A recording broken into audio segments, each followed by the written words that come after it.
Ona ukuba ndizala imali endleleni. Qoma mandiyamkele lenkosi.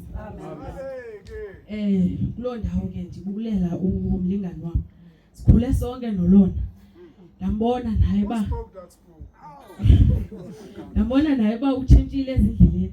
Naye umama kaBoy namhlanje. Kodwa waphinde wabuyela enkonzweni. Bendizilungiselele ke bekuthiwe inkonzo lolutsha. Yaqomba okay nami ndizoyimela Eastern Cape. La ke elami ilizwi endiphila ngalo. Lipha kuJeremiah 29 verse 11. Lithi ngokuba ndiyazazi ingcinga endizicingayo ngani utsho uYehova. Ingcinga zoxolo ezingezizo ezobubi ukuba ndininike ikamva nethemba.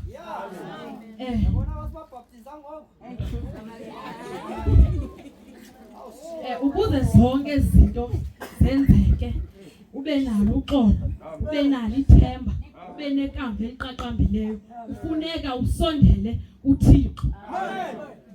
Pha kumaFilipi 4 verse 13 lithi ndinokuzenza izinto zonke ulowo undimelezayo uKristu. Ndithi ke nani ke bantu abatsha, ndithi nani lo mesilezekani, nani thathe lento. Uthatha lento kuyaphilela. Nami ndiphilile ngoku. Ndalingeka kodwa ke ndadecide ukuba nami ke ndizongena apha enkonzweni. Ndangena ndazamkela.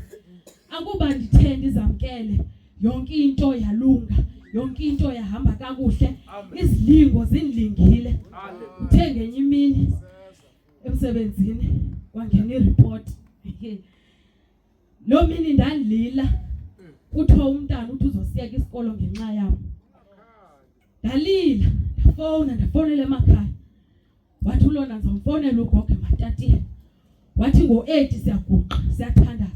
Salibiza igama. Ndabona nami igama liyasebenza. Igama likaThixo liyasebenza. Ngibone apha kum ukuba xa uthandaza umcela uThixo izinto ziyatshintsha. Ewe asizutshintsha ngexesha ufuna ngalo, asizukwenzeka ngexesha ufuna ngalo, kodwa ngokuhamba kwexesha umcela uThixo sizawukwenzeka izinto zikaThixo. Ndiyambulela uThixo kuba ndiselapha namhlanje. Ndihlala ngokomsebenzi, ndihlala ngapha eAlice. Kodwa ke ayikho lenkonzo ndayikhangela ndayincama. Njengoba ndibhaptiziwe ngePasika, oko ndandikhangela inkonzo ndingayifumani, kodwa ndithafanga endleleni. Ndiselapha namhlanje, ndizohlala ndilapha ndimngqina futhi lo Thixo. Ibenathi Nkosi.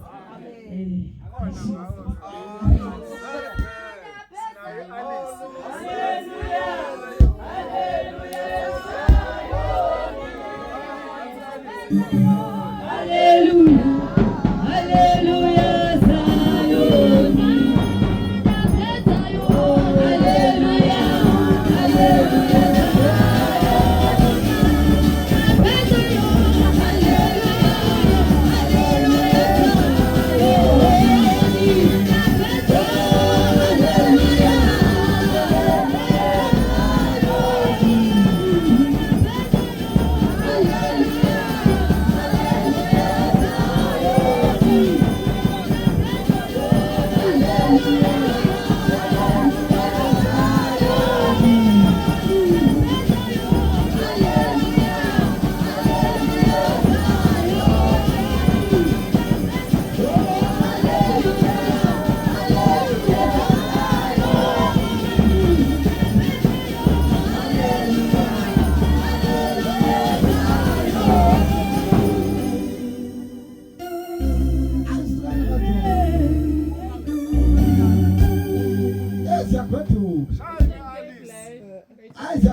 Eastern Cape. Indwezi.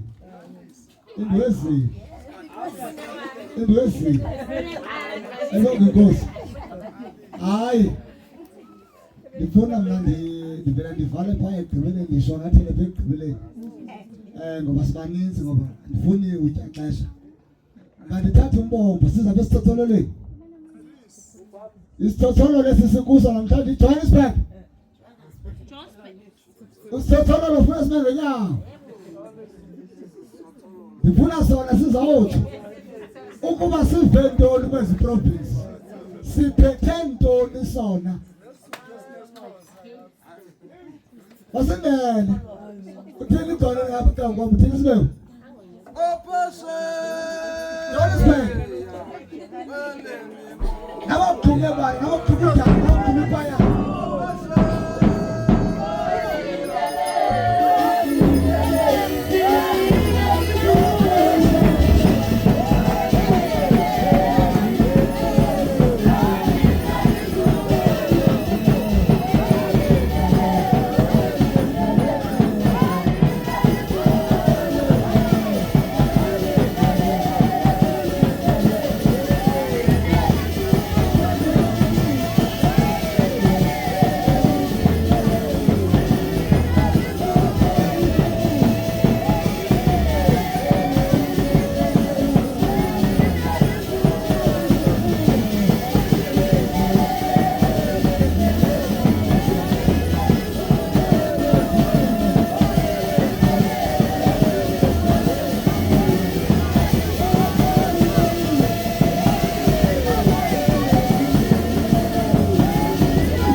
Xolo lenkosi mayibe nani.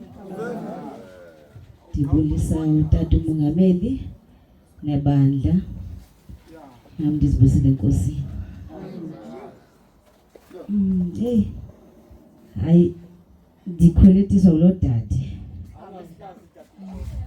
Ndithi ngeke nama ndiphakame. Ndizomela iJoburg. Bandazi ke ndilo apha ekuthetheni kodwa ndithe ngeke ndiyaphakama.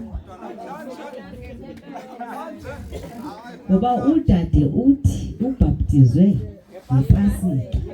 Kodwa udade womelele. Uqinile akangcangcazeli lapho ndiyabona angcangcazeli udlula nami uyandodlula ngomela. Kodwa ndithe ndizozoma nam apha. Ndizothetha nam ngalo Thixo nam owandikhethayo nam. Ndibulela nam ukukhethwa ndenzele inceba. Mawuziswe kule nkonzo wenzele inceba. Ayinikezwa noba ngubani. Uthi ndawuthatha bimi emzini abe minye kunizana ndimzise phi ezyo. Uthi uyosinika abalusi abazokusolusa. Kodwa ke sithetha kanje ke kungenxa yemfundiso esizifundiswa ngabo. Sisamile nje sisithi lo Thixo usekhona, useyinkosi umsindisi kungenxa yabo. Siyayibulela imithandazo yenu tata ngathi ngoba anilali ngenxa yemiphefumulo yethu. Lize ithi ivesi lize nibakhumbule abakhokheli benu ngoba balali ngenxa yemiphefumulo yenu. Siselutsheni bantu abatsha, asisodwanga, sinomama apha, sinotata singqongiwe bazosimamela uba siyayenza nale nkonzo le basifundisa yona.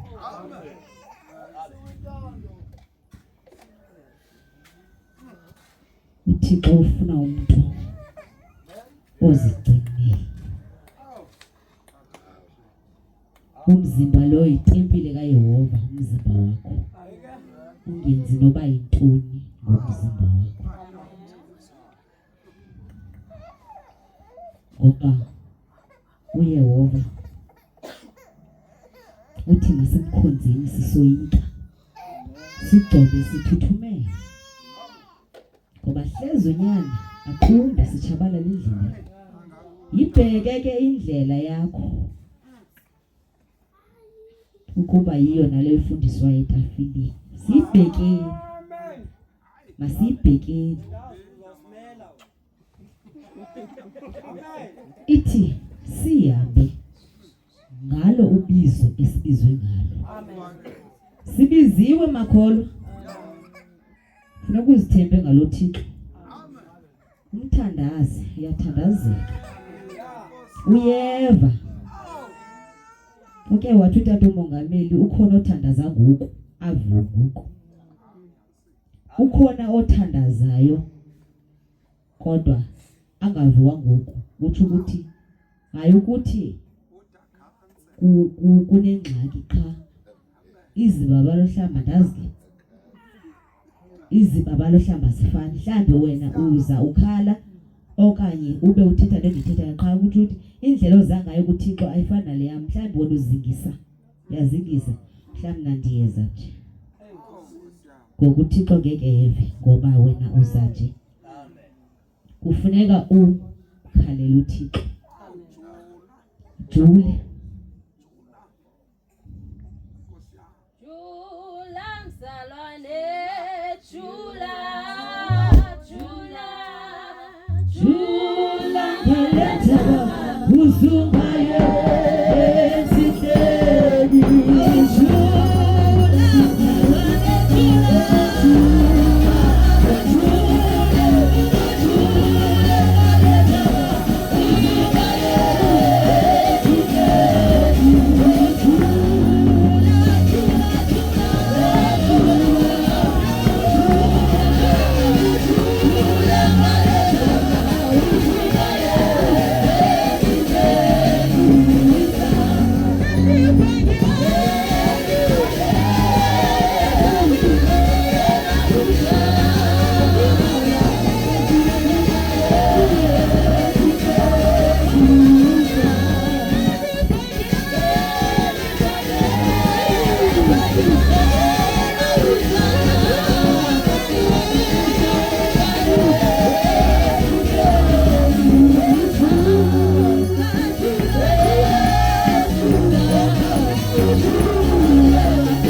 Ngizocela ukuyelwa elizwini.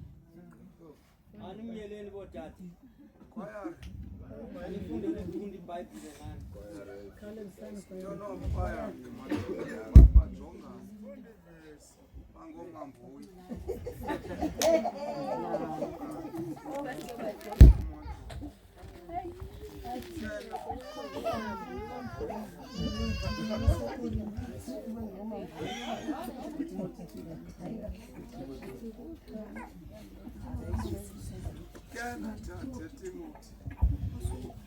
Timothy wazo.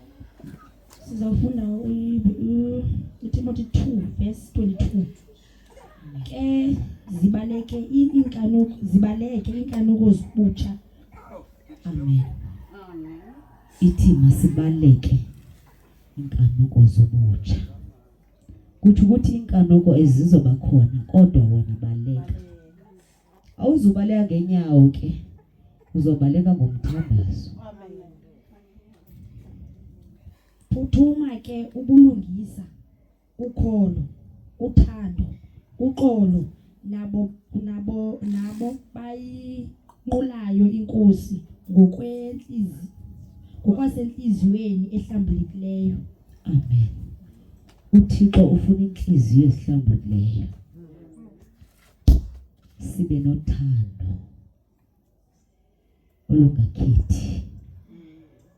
Uthando luyacelwa, uthando lukaThixo, hayi olwakho. Olwakho luyakhetha. Kudade uJoja kamthandi, kodwa uyamthanda uEmma. Ayilulo lukaThixo olo. uThixo usithanda ngokulingana sonke. Yilento ifuna ukuba nothando lwakho luhlole ukuthi lelulu kaThixo na, ngoba olwakho luzokhetha. Ithi mawungenalo ufana nencence ekhenkcezayo. Masizameni makholwa kululanga, masizameni ukungena ngesango lemxhelo. uThixo akasoze siyekele. uThixo uyayibona inhliziyo yakho xa umthandaza. Uyakubona ukuthi uzinikele kangakanani na kuye. Ma ungenalo ukholo uThixo umdawutha, kuzoba ngathi uThixo akekho, ngoba awunalo ukholo loba uzoncedeka kulona. Kanti ilento ilukholo mawuthi uzoncedeka nyani ngalento. Ukholo ke lunjalo, mawusithi ayikho ayizubakho ke. Ungabeka izandla lapha kodwa mawungena ukholo loba uzophila kulomuntu okubeke izandla, awuzuphila. Makubekwa izandla uThixo usebenzisa umuntu okubeka izandla. Yilento kufuneka ukholwe nobubekwa ngubani izandla, ngoba uThixo ophilisayo.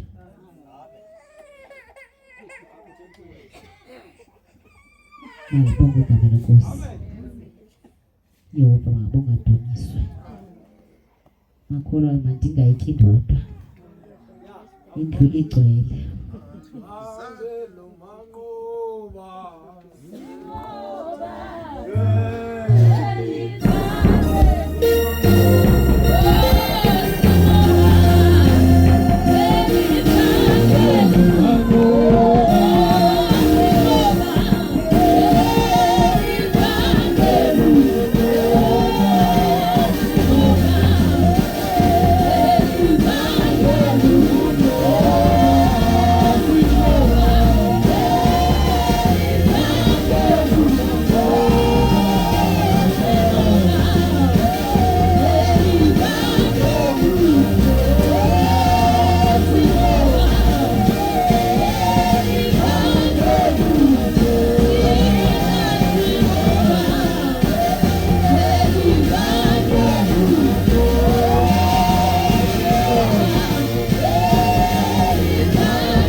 igama lenkosi malibongwe. Buliso uba umongameli noba umfundisi ngegama lenkosi. Nebandla lonke laseZiyoni ngegama lenkosi. Sityisa umphefumlo makhona. Xa sityisa umphefumlo sivimba inyama. Ezi zinto zikhanuka ngokohlukileyo. Into ekhanukwa inyama ilizobulala umphefumlo. Ekhanukwa ngumphefumlo ilizobulala inyama. Umphefumlo ukhanuka ukuya ezulwini. Ukuya ezulwini kuzobulala inyama. Inyama ikhanuka ukuba lapha emhlabeni. Ilibalo bigcine umphefumlo wasezulwini.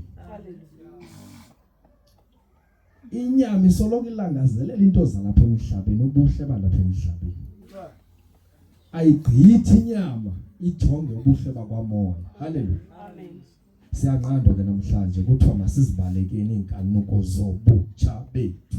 Amen. Yeva. Andibaleki inkanuko zobutsha bukasonwabile. Ndibaleka inkanuko zobutsha bukaThemba. Amen. Yeva ngoku. Amen. Lithi ilizwe phaya kwezancwadi zikaPawulos.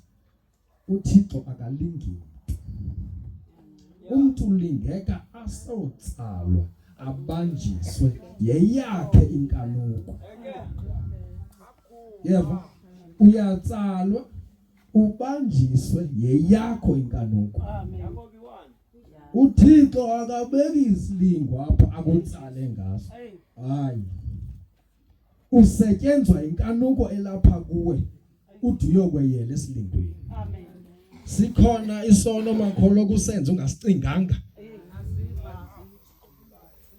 Kukhona isono ongazibona sowusenzile ungasicinganga. Ungazibona sobulela umuntu. Ungazibona sowukrexezile. Ungazibona sowubili.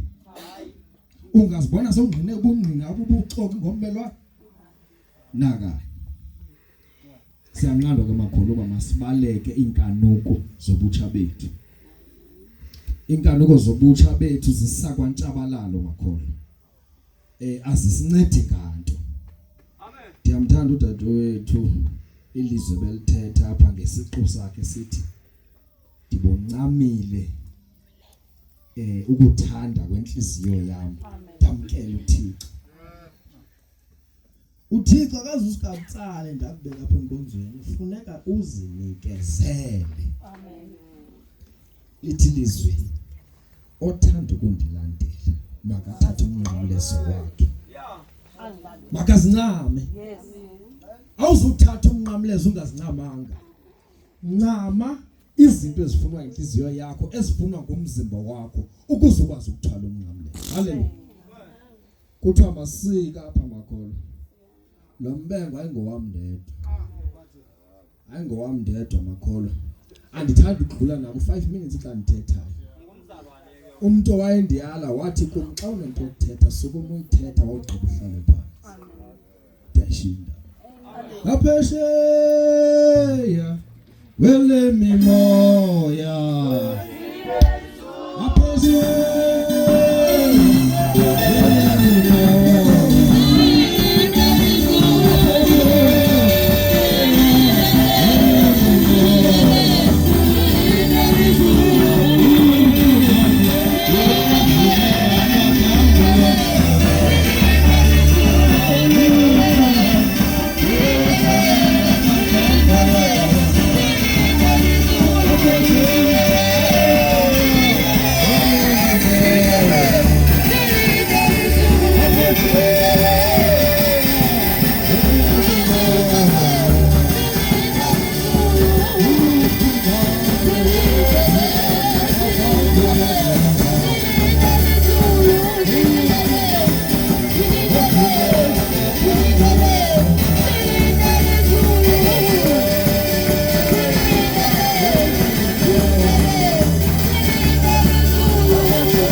ityebile iphilile mayibonge inkosi. Balingene kule mihlaba ingathi noko inabantu nongathi batyebile babuqelaha. Ndibathi nje imizuzu imbalwa, I think 3 minutes baninzi beme apha. Kwara seJoburg ngeke ndihambe ndibe Eastern Cape ningathethanga.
Kwanzima kakhulu ukukume abantu abaqinile apha, abantu abastrong, abathethileyo. Thina ke abemimoya phansi sisala nothetha sometimes, kodwa akakusinani.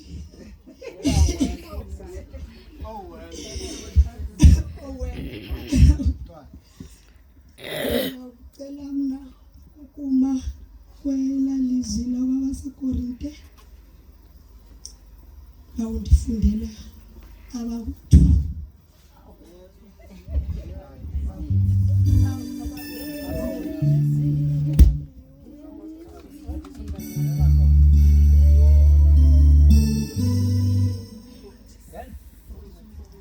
Safunda kwabaseKorinte uqala chapter verse 19. Anazi na ukuba umzimba wenu uyitempile yomoya oyingcwele ongaphakathi kwenu, eninaye evela kuThixo, nokuba ke aningabemi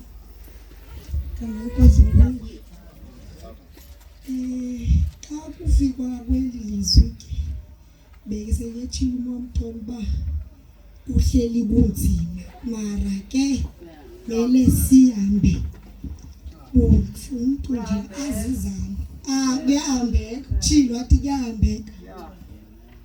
ekuhambekeni bekechila kululanga kenyani apha endleleni silulutsha siba nazo iitshomi kwizikolo siphuma emakhayeni angafani kuclasha ii-personalities nemfundiso phuma emakhayeni angafaniyo ne-peer pressure ke ngoku ifike apho ke bekuthethiwe besithetha no-George sithi uba i-peer pressure ke nawubone benza woyike uthi ndangenzi ndizawuhleka pressurizeke ke ngoku kuloo pressure iyaqala ne-depression ku-depression ufika i-anxiety kuzo zonke ezothi sidlula kuzo umuntu abe ne-panic attack eyedwa kodwa ke boba kutshiwo sazi nathi uba uphuma ekhayeni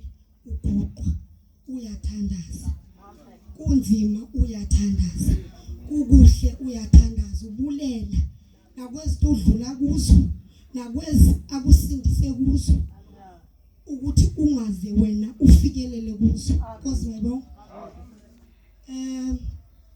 bekethilo noba ungaba bahamba bebona ke ba baphuma ngapha aphindayo athenda kuba kunzima ukwathi utata umfundisi thandazweni apheloli uba silulutsha siyakhawuleza utshafa ukhawuleza udikwe ukuba ayide yenzeke lento nalapho ke ifika uba ndiyawugqiba nakwezi sikolo ndizivunela imali umuntu endabe enza ke ngoku ongalunganga ngomzimba wakhe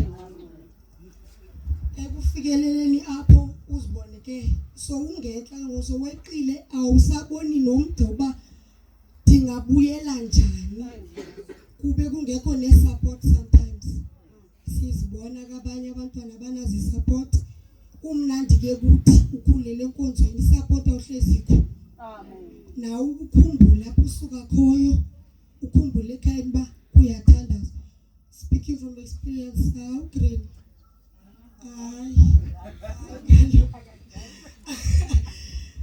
athi noma sezifoni athi wena umzeti niyathandaza nje uthi ke ngoku ewe gogoze uthi kakutshila ilizwi ke masibona uyathandaza nyani ukundicacisela uba wazi intoni Nkosi malibongwe ewe sihlala kude ke nabo mama bethu sibe nathi ke masofona ke futhi kumama athi ngoba ke bowuthi umama kwanje athi mama anithandaza kaloku zandile kuzawulungaphi Nkosi malibongwe ngoko ke ndifuna ukuthi uba masiqineni uba uzungagileki zininzi into ezisigilayo silulutsha wake wathi umfundisi kula sabathi beleba bakho Joseph athutamkhulu uBrajo suvuma phekuza lempukane